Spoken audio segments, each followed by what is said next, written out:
So Carl, a couple of weeks ago you did a video in response to a video that I did a couple weeks prior to that, in which I answered questions that I asked myself from the internet. Are you confused yet? It's probably going to get more confusing.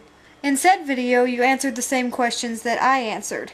And in one scenario, in answering a question, you kind of put down my answer a little bit.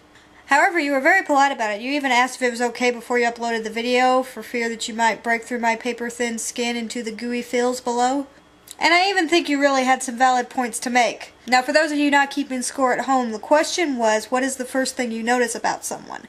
Now, I mentioned that the first thing that I usually notice about someone is geeky paraphernalia. Geeky paraphernalia on a person makes that person stand out to me. Carl's rebuttal to that was that really the first thing you notice is just their basic size and shape and the fact that they take up space.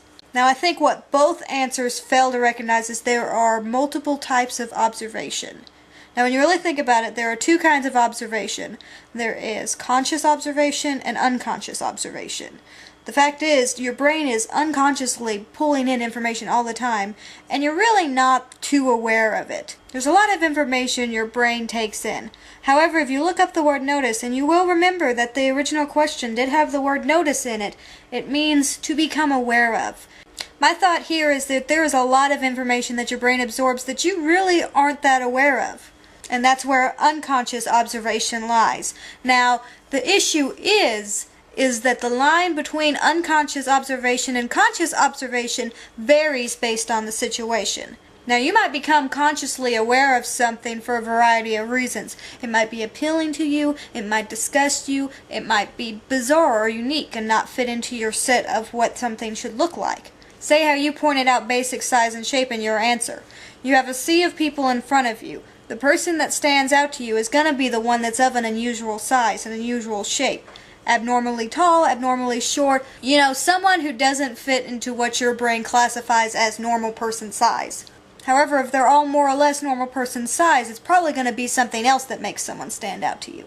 But even if somebody in that crowd is, for instance, abnormally tall, that's not necessarily going to be the first person you notice. Now, there are scenarios where the first thing you notice about a person is the fact that they are a person. Say you're driving and somebody walks in front of your car, you notice, hey, there's a person there. Say you walk into your house and there's someone robbing it, you notice, hey, there's a person there. But I really think in most situations we aren't that aware of the people around us. And it takes something a bit unusual for us to really start to notice them. And the fact of the matter is, the things that we take notice of are going to be completely different than what other people take notice of. And the things we take notice of are going to be different in each situation.